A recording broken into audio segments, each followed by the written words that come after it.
Morning, today is Tuesday, July 15, 2015. This is a 10 a.m. work session of the Commissioners.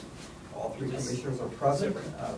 Today's topic is the monthly financial update with the Treasurer and Auditor. And in addition to that, I think the Auditor is going to update us on the triennial appraisal, which is upcoming. Mr. Auditor, Mr. Treasurer, whoever would like to lead off on the financials. Well, good morning. Thanks for having us again today. We have a good report for the first half of the year. Again, oops, typo on the front part already. General fund through June 2014, not my retirement date of 2054, is $17.5 million compared to $16.8 in the previous year, 54% of certificate. Sales tax is at $14.3 million compared to $12.9 for the previous year, 57%. Turn to the second sheet, if you will, real quick, and we'll give another little snapshot here. Through 6 months, Stark County, SARTA, and the state are all at about 10.5%. It's hard to gauge the other ones because in each of these other categories there has been a change in the sales tax rate in at least one of the counties. So to do the year over year, the math was getting a little funky. So we're right in line with the state. When we look through July, which I was able to get the July number from the state this morning, it'll be published later this week. We're at $16.5 million. So over the past 2 years, in 13 and 14 through 7 months, we're about $1.5 million ahead where we were previously. 9.4% increase through 7 months compared to the 10.6% increase through the 6 months. So a lot to be happy about there. Again, we talked. So the 2264 is the that's the actual number. Okay. Yeah, but that's not. But he only gives me mine. He doesn't give me everybody else's in the state. Those will be published later this week, or actually, those will be published today. And again, the money that we receive in July, that is for sales in May, or is it for sales in April? April. So it's a 90-day. Yeah, it's a 90-day lag. Okay. Yeah, except on auto dealers. Auto dealers are 2 months. Everybody else is 3 months because the auto dealers have to pay every week as they go. So they sell through Saturday. They have to pay by the next, I think, Thursday. It is something like that. So they have to pay regularly, so they're not caught with a big bill all the time. Casino revenue will be posted by the end of the week, the state told me. That's due at the end of the month. Do you expect it to be up a little? Chris and I talked the other day about it. We think it'll be pretty flat. Maybe a few ticks, a few thousand more. You can see, relative. It's not these huge swings.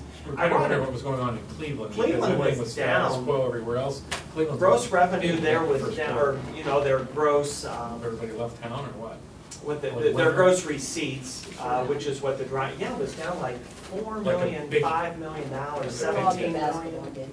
What's that? Well, you would have thought that would have driven it. Honestly, you would have thought that would have driven traffic. So, the Republicans are coming.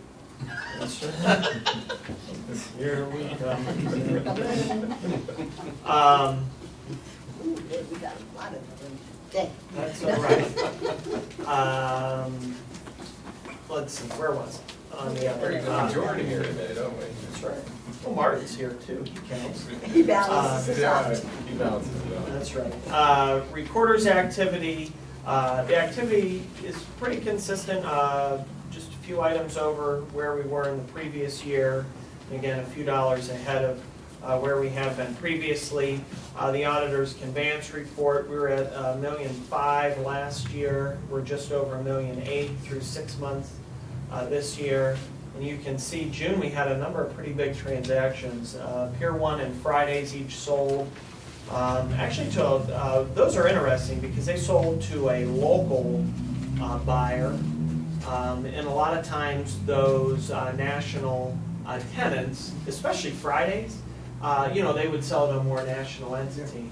But Beck Energy bought each of those. And a lot of you may know the Beck family and that. They bought those. 100 acres in Tusk Township for $1.1 million. That was bought by Hillendale Farms. They're a big egg producer. That's over on Deerfield Road. Home Depot in Massillon was bought by a REIT, $12.5 million. Oakwood Square, $1.1 million. The purchase there. That will be interesting as that plays out. A local buyer on that as well too, bought it from Chikini. Oh, oh. Yeah. Guy by the name of, it's F&M Investments out of Massillon. I think the last name is Cowell that's involved in that. The former Bordner's Plaza on Wales Road. Oakwood Square over here? Yes. The Rolando's was also part of that transaction too. The old Rolando's was also part of that Oakwood Square transaction.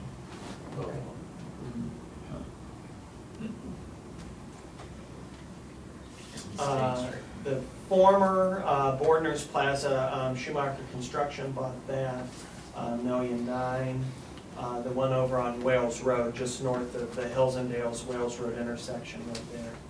And they own a couple other parcels through there, so it probably made sense. Ken 43. Kent's 43, that's just north of the split, right there, north of Cairo. So you stay, no, actually you stay to the east, right, on that one. Yeah, so that's 43, and that's right, it has a little bit of frontage on State Street. That's a very pastoral farm that sits right there too, 50 acres, so. Do you know who bought them? Broad. Broad. Yeah, Okay. so, that's okay. Yep. So yeah, it was good, and we've been very busy so far in July in Transfer 2, and Jay will be happy to talk about the results of that activity here shortly. Investment income, 622, 61% of certificate, collected about $130,000, which that kind of number, in the $90,000 to $100,000 range isn't abnormal for the end of a quarter.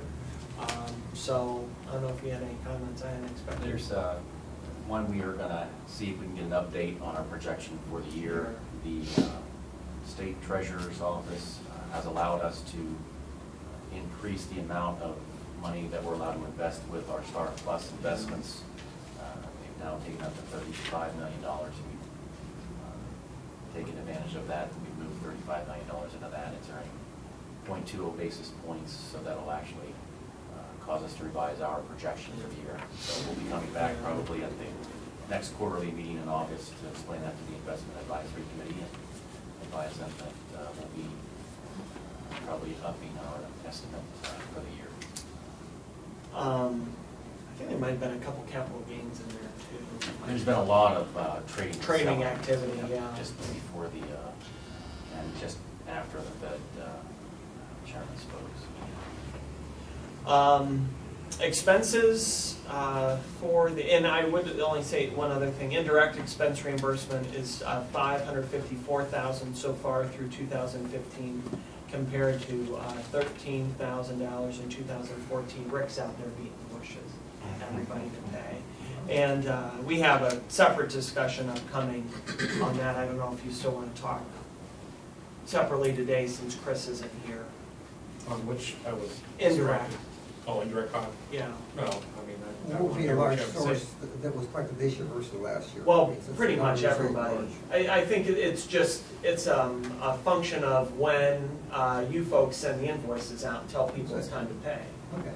So really nobody had paid last year, $13,000, and we've collected about half of that so far this year. So the big components. It's an internal cost. I mean, if These are the building charges. inspection fund isn't doing well, it's an internal cost Internal factor. process. You just don't force it. Yeah, this is Maximus. Well, you send it, but you don't force it.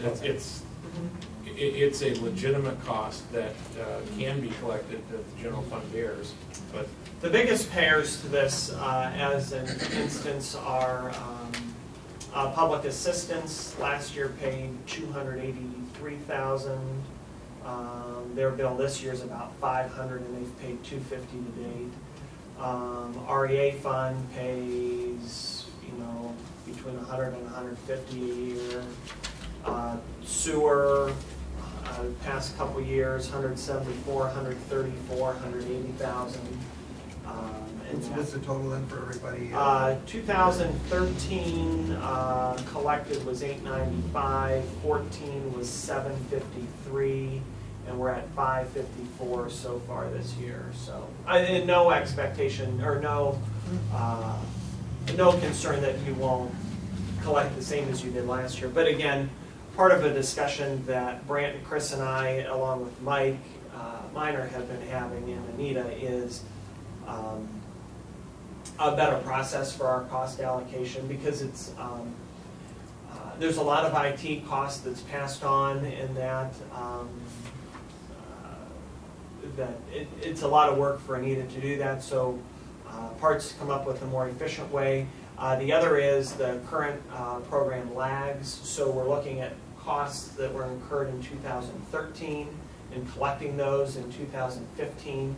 So that retrospective look is a little troubling or is a little, not troubling, it's a little bothersome for some of the entities and that. And so we've been working with JFS and the state auditor to come up with some other methodology as opposed to the current one that we use right now.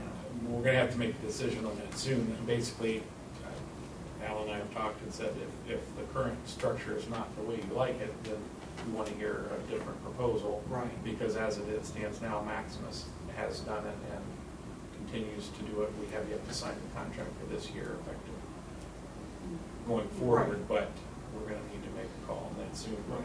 We haven't seen any detail yet. No, and I told them we were going to talk about it today, but with Chris not here, it may not make sense to. Okay, Probably not. we should have a work session on this. Yeah. Right. Well, I have yet to Yeah. see the documents. Oh, no. First time I mean, when Yeah. ready. Yeah. Right. No, that's right. We're supposed to, let's look at it first. And then we'll- Right.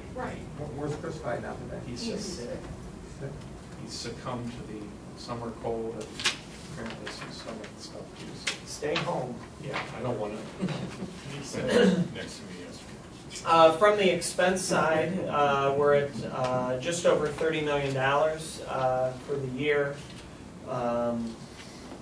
About 43% of the combined certificate. So we're right in line with previous years. Generally speaking, I had another sheet on this. Most offices have spent less as a percent of budget, far more have spent less as a percent of budget operationally than where we were last year. And the trends, we'll see after July, because we do have a 3-pay month here in July too. So, so some of that will probably even out a little bit right there.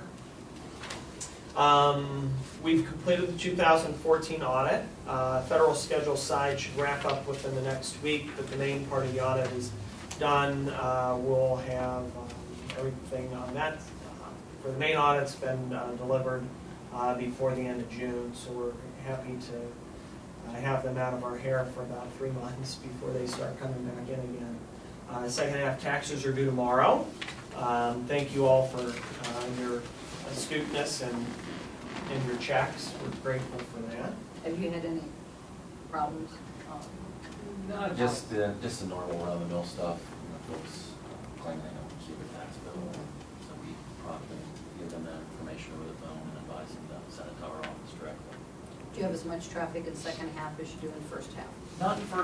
Not compared to first half. That's noticeably different. The lines have not popped up in this. Today I expected 2,000 people, but it's not going to materialize. So we're You still have the box downstairs? still have the box downstairs.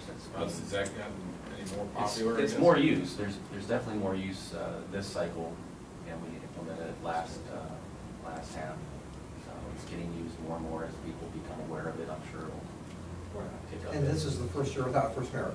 First year fully without And first. where did where did the lag go? Weren't there 10,000 customers that paid their taxes in the first year? Where did those 10,000, through the mail or? Those folks primarily, or came down and was it saw us. Okay. And then they chose to get on electronic with us. So Okay. we've seen an increase in electronic signups through prepay and through our withdrawal program, which is positive. We're getting more and more folks to use the electronic methods that we offer them, whether it's through a credit card, online payment, getting online with the prepay program, or even we have set up a way for them to get their bill essentially through an Excel file. And those are for folks that have 10 parcels or more, and we process those payments electronically, and they send us an actual check to pay those particular parcels in that sheet. So, Yeah, for our large land holders, that aspect Very has been pretty popular. And the other thing too, you may mention, is the use of Chase this time, which has really helped the processing The as well. largest bank and electronic payment are going through now our JP Morgan Chase e-lock box. We also have something called Auto Agent that has now been in place for a full year. Yeah. And Auto Agent is a very popular program with the escrow agents, and that allows the escrow agents to battle it out amongst themselves, and then they determine who's supposed to be paying those taxes. Otherwise, we have to send out a refund, which involves the auditor's office, and 4 to 8 weeks before a check can get processed. Yeah, but the agents, the escrow agents can go on and manage, kind of manage the account themselves, and as Alex said, that this helps particularly when mortgages are falling off and coming back on, it's good the title are, when we reconcile with the agents, it's better for the title companies and for the homeowner at the end of the day. Just because we're able to reconcile a lot more quickly, and not have, then it's, John has to get involved and Rhoda has to get involved, and it's a lot. So that program's worked well, so. Let's see, next week GIS gets to receive its big Esri Award, which I think I've shared with you folks before, and we have a lot more coming on that, and I was going to offer up maybe an IT update generally in August to have Anita and Seth come up because all the back-end things that you have funded this year are moving right along. We had made some commitments to internally as part of our planning, and then to a number of our users too, to get some RFPs going. The real estate one's out. We are getting close on the RFP for the asset management system, which will include sanitary, engineer, health department, building department, and soil and water as the initial users with that. So that's targeted for the end of August right now. And a new finance system, which will be a big change in the way that we do business. But we have our demos scheduled for the next, those will start at the end of the month and go into August. So a lot of very good things, and I think for you to hear from Anita and Seth about what's going on would be good. Anything on finance before we let Mr. Frost give you an update from his side of the house? Okay. Any questions for me? Why are you here? I'm going to go collect some more taxes. That's right.